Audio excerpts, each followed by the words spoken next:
Thank you, Jan. Good afternoon, everyone.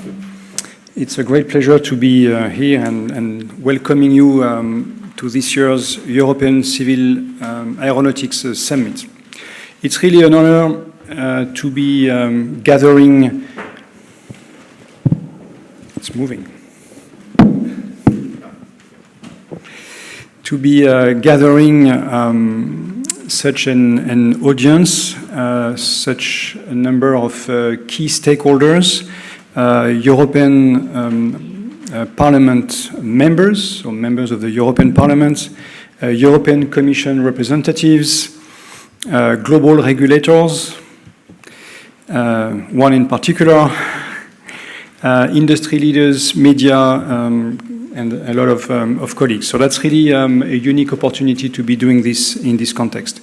Your participation today is obviously a testament of your attention, commitment to the aviation industry, to its growth, to its transition to decarbonisation aviation, and to the contribution it makes to the European prosperity.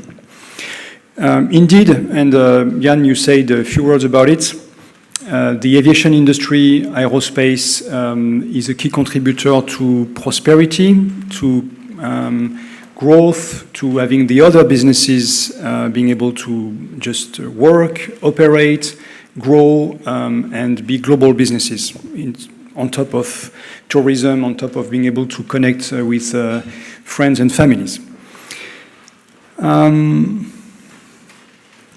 This is one of the few sectors where Europe is a world leader.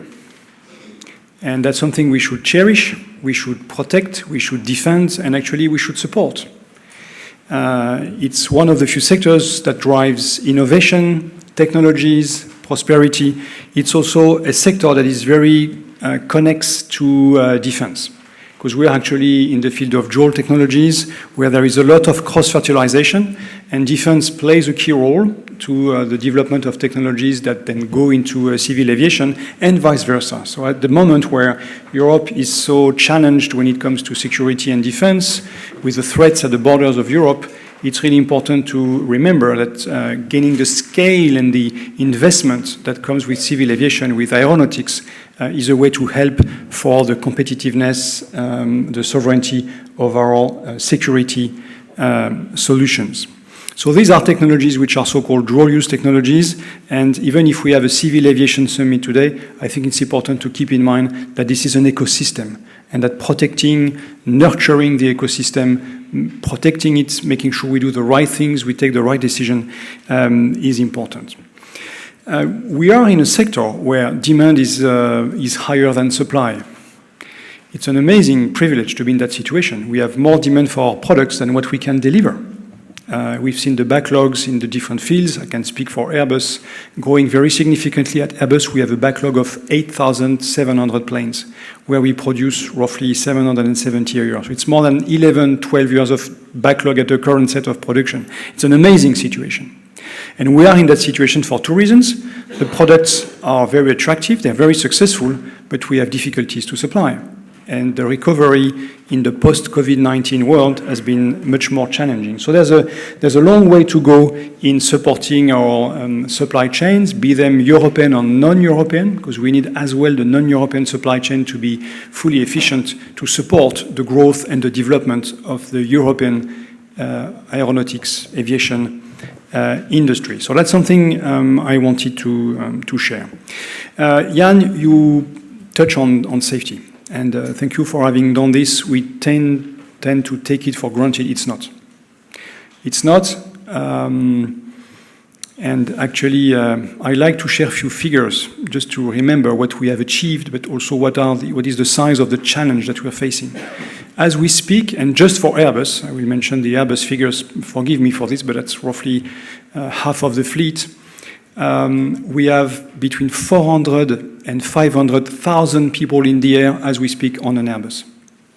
That's a large city that is flying as we speak, and there will be 5 to 6 million people flying on an Airbus today, which means roughly 2.5 billion people flying on an Airbus this year, which means there will be one Airbus taking off or landing every second as we speak. That's the risk exposure we have. And still, and knock on wood, and being very humble, but that's the statistics that we have, we've not had an accident with an Airbus with fatalities on board since Pakistan 2020, more than 4 years. Well, we had other accidents with fatalities on the ground, the latest being the A350 landing on the 2nd of January 2024, this year, the 350 landing, unfortunately, on a Coast Guard airplane in Tokyo. And there have been fatalities on the aircraft on the ground, not on the A350. It shows the level of exposure, and still flying more than 10,000 meters high, roughly 1,000 kilometers per hour, external temperature minus 50 or minus 60 degrees. We tend to forget what we have achieved, and the fuel efficiency, because we are flying that high, is amazingly good. You probably know, because you're experts of the domain, that an airplane that we deliver today, be it an A321, a Neo, or an A350, when you have a load factor of roughly 80% of the seats being filled, you have a fuel burn of roughly 2 liters per passenger and per 100 kilometers. So it's significantly better than a car. You need to have 2 to 3 people on board on a car, more 3 than 2, by the way, with the existing car fleet to have the equivalent. Of course, we're flying long distance, but that's also the explanation of why we are 2% of the CO2 emissions, but only 2% of the CO2 emissions, stable for the last 25 years, in spite of the traffic doubling every 15 years. That leads me to the challenge. That's good to see what we have done behind, but we know that aviation is a force for good for humanity as long as we manage to decarbonize. The way to make it sustainable is decarbonisation.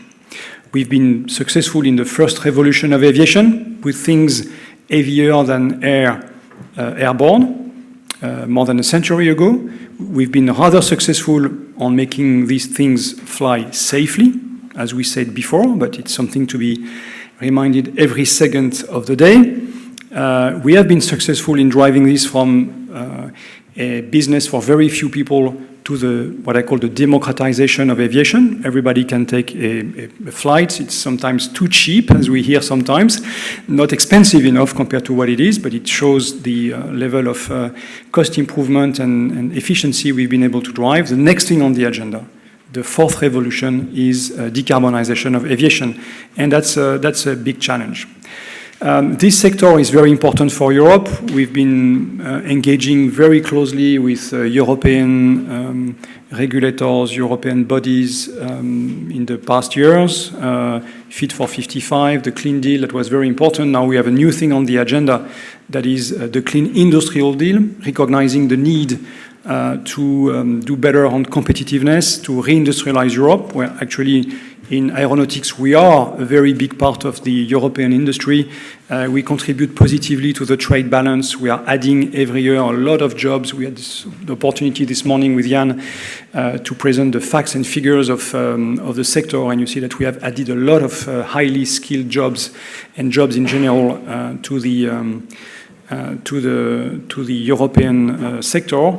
We want to be part to the Clean Industrial Deal discussions and find the right way of supporting this industry and doing the right things for Europe and for the citizens of this region of the world. And Destination 2050, that gathers the players of the aviation sector, has written a letter to Ursula von der Leyen in the Commission, the head of the Commission, to ask to obviously have the sector being part of the Clean Industrial Deal that is very close to our own beliefs and convictions.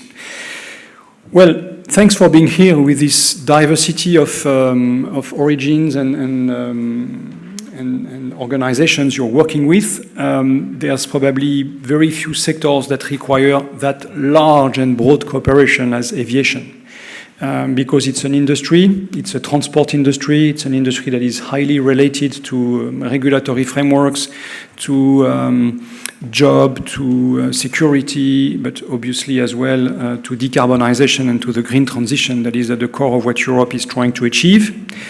It's the case for the products that we are designing and producing, but it's probably even more the case when it comes to the fuels that we want to be using in the future. Because there's nothing like we alone would be able to solve the problem of going from kerosene, from fossil fuels, to the fuels of the future, be them sustainable aviation fuels, and there are plenty of different forms of SAFs, and even hydrogen, if we consider this is a sustainable aviation fuel.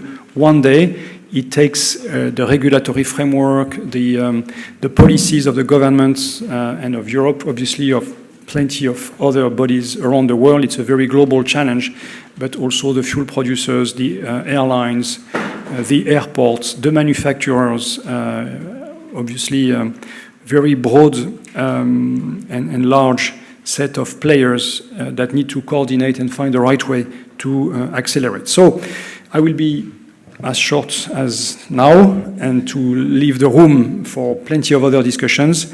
Thank you for your commitment, for your presence, for your contribution, and I think I will call this summit a success.